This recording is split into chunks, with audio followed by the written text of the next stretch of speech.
My name is Jenny Washira, a counseling psychologist and also a divorce recovery coach. I am the founder of SADREF Africa. This is to welcome you to our show.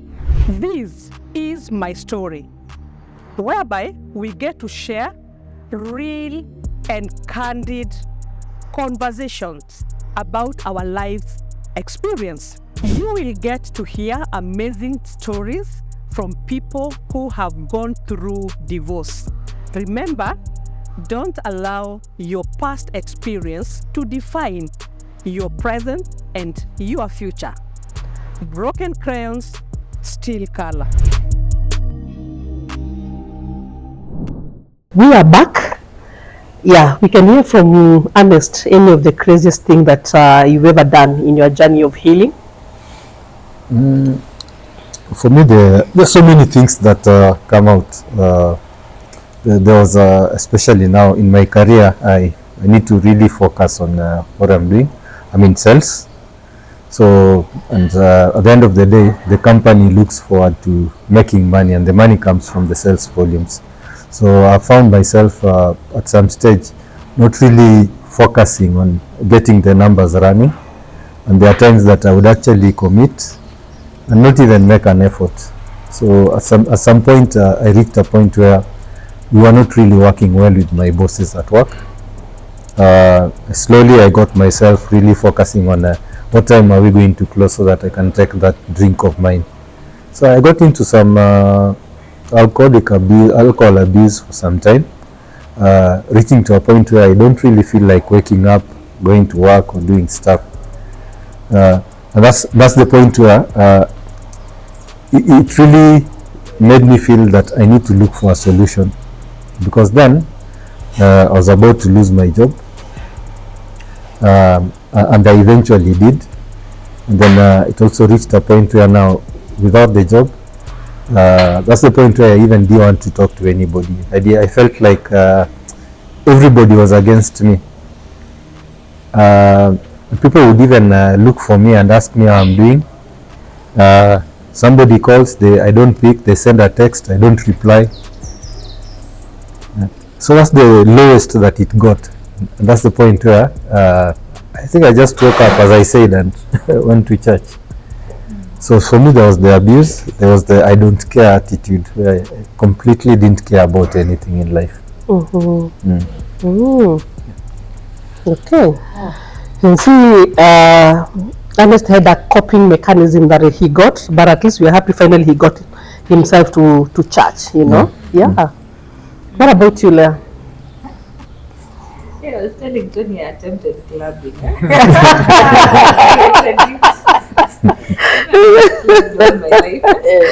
Telling if it's a midnight. So my friends, the people who surrounded me, they were going through the same, and then they take it out on alcohol. People would go out and club. So I attempted. So they tell me, no, we're going here.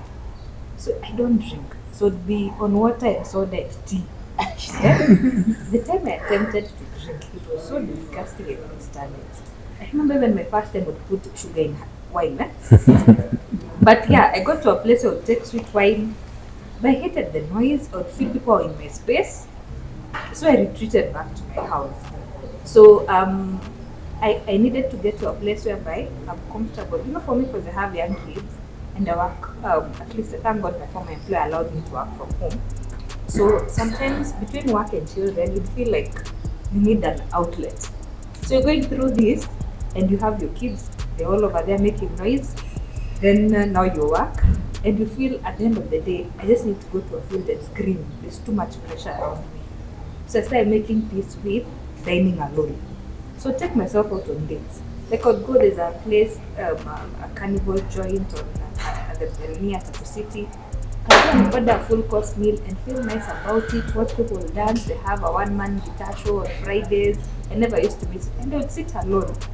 And I think I thank God I got comfortable with being able to hang out by myself, because it brought some form of outlet for me. So I think that's the craziest I've really done. Well, okay, yeah, it's called sitting even on Sinatab, yeah? Yes, Why you go and sit at the counter and you're chatting with the barman, taking your tea. Yeah. You also share. Like when I was stressed, when I got into a Uber, that Uber guy, I will pour all my problems. He will be left having a copy of my story. And then I go to Sinatabu will know what lies going. Talking to anyone. Anyone, like I just Who needed cares an to outlet. listen? I think I did a couple of interesting things, but thank God that therapy brought me back, and now I'm able to be comfortable in my own space, not feeling like I'm alone. Nice, nice. What about you, Tony? Did you have those moments? Interestingly, I didn't have a crazy moment. I think for me, I went into this cave. I just retreated inside because I felt like people I thought would be there for me were not there. They're being judgmental, and I felt like I was going through so much, and no one was really understanding me. So I just closed and went back into. And I like using the example of a man going into a cave. I went literally into this cave and just locked myself inside and tried to find me again, because I felt like in those years that I was not okay. I had lost a version of me. I was no longer the Tony that I knew. I had become a different person to survive. I'd gone into survival mode to survive the environment I was in. So I had become a version of myself to literally survive, but not to live. So I didn't know the Tony I was before. So I went into this season where I was just quiet. I would, like you say, people would call, I don't pick up calls. People would invite me for things I don't want to go. I don't want to be in public settings. So I just went through a very long season of just being alone. Those are the times that you are just trying to figure out, because as I mentioned, I lost my job. So I'm trying to figure out, how do I make the next shilling? Because I don't know when I'm getting the next 50 shillings or 100 shillings, you know? You have spent everything you have. At that point, I didn't have access to my children, so that used to kill me. And then for some reason, I'd wake up and Google would send me these memories for the past few years. And it would always be my children. I used to wonder, what on earth? And then I would dream that I'm with my kids and I wake up, they're not there. So my mornings were horrible. Then you go to a point you don't even know whether it's a Monday, it's a Sunday, it's a Saturday, because you're not going to work. There's no activity you're doing. So my only activity was applying for jobs. That became my main job. I would apply for jobs. So in fact, when I got a job, I remember when they called me, I didn't even know when I'd applied for that job. I didn't even know. Because I could tell them, oh, you're calling from so here. I'm like, when did I apply for? Did I really apply? So I just went along with the conversation because I had applied for so many. So thankfully, in this period, I also developed, I used to like keep fit physically, like working out. I really poured myself into working out, just trying. I would work out for even 2 hours, just trying to keep my mind off things. Then I learned a new habit of taking a walk. Like she's saying, at times I just wanted to be away from the house because that's where I would spend the whole day, morning, evening in the house. So at times I'll just take a walk. I would literally go to a supermarket that's far away to buy bread, just when I take a walk, you know, and be away from the norm, which was the house. So I never really did anything crazy, but I think in those moments of being alone and loneliness, I understood why some people make drastic decisions like committing suicide. I was telling there earlier on that I used to judge people a lot. I used to judge people who get into depression or alcohol or commit suicide, like you can't handle it. Then I understood. It gets to a point you feel like there's no outlet, this is the only outlet. Yeah. So in as much as I don't advocate for it, I understood why someone would get to their end point, because I did get to my end point. And at that point, I didn't know what next. I had two very close friends who were there for me, and they would call me daily just to make sure this guy has not done anything crazy. And they would tell me, don't take your life. You know, we'll figure it out. And I got to a point, I used to take 1 day at a time. I got to a point I used to take 1 hour at a time. Can I handle the next 1 hour? Do I have something to eat today? Yes. Tomorrow will take care of itself. Landlord hajafunga mlango, don't negotiate. It's still open, it's fine. Wherever my children are they in safe hands? Yes, I'm not with them, but I'm sure they're in safe hands. So for me, I need to focus on me. Then interestingly, you talked about an Uber conversation. There's this guy, I can't remember where I was coming from, but I borrowed this vehicle and he was an older guy. And for some reason, he just asked me, "You don't look okay. What's going on?" I don't know why or how, but we ended up in a very long conversation. He was an elderly man. So I told him my story. And he told me, "You know what? I have gone through what you've gone through. I lost my family. And I understand when men are judged because people are seeing that the one who did 1, 2, 3 things and the marriage didn't work out. So I understand where you're coming from. But take heart. Right now, focus on you, because your children, wherever they are they in a bad place? No. Do you think they're being harmed by the person who's taking care of them? I was like, I'm sure they're not being harmed. Then he was like, then focus on you. Right now, you can't see them. Right now, you do not have money. You don't even have money to fight for them in a court of law. Focus on you. Focus on what you can do for yourself, so that the day they come see you, they don't find their dad is a deadbeat dad. They find someone who is whole. So you focus on you. And he talked to me and told me, pour into yourself. Focus on you. Build you.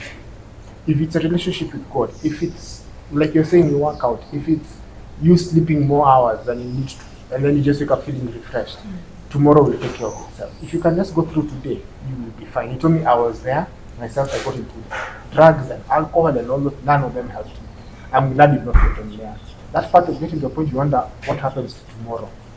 Leave it to God. He's the one who created you. He knows where you are. Imagine it will get better.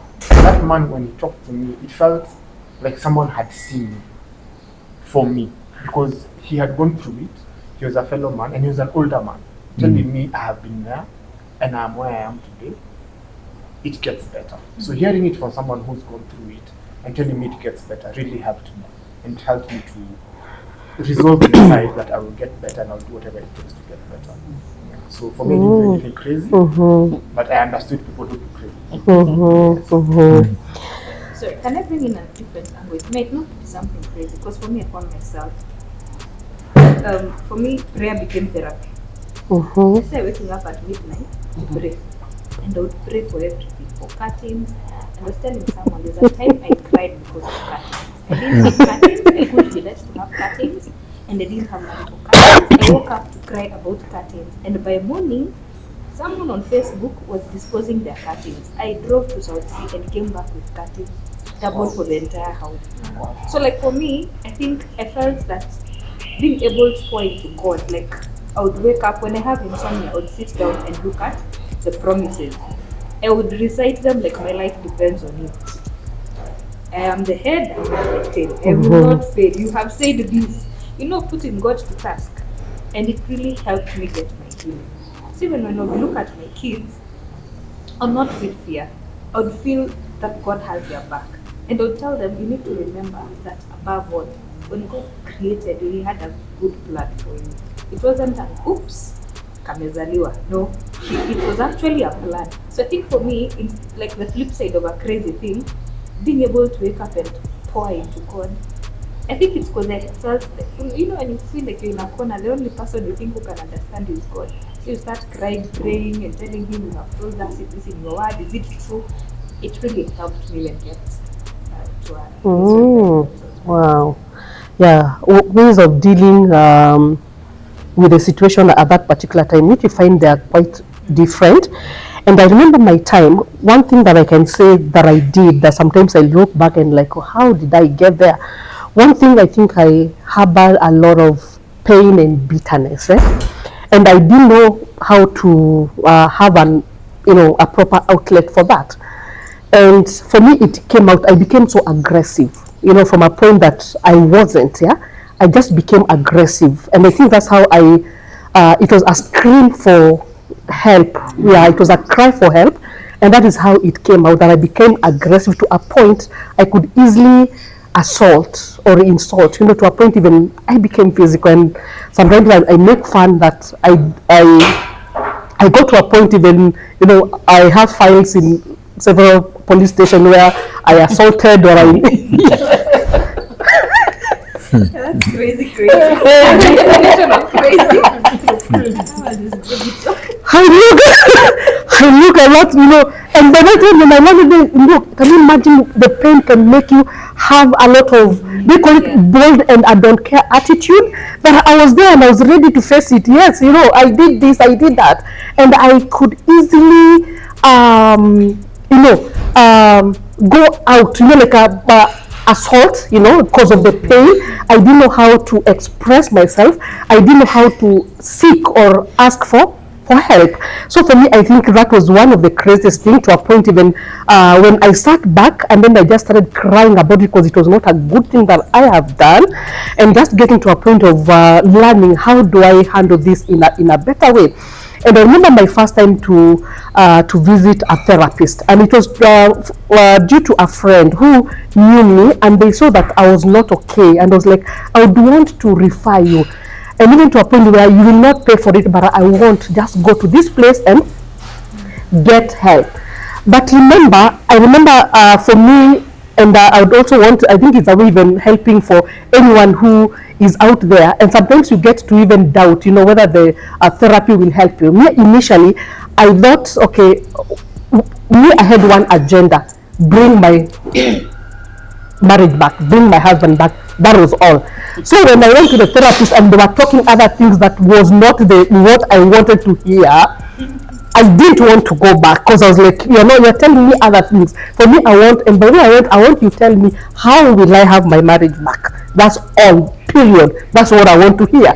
So then when we went to other, about me, I was like, by the way, I think I went twice, I never went back again.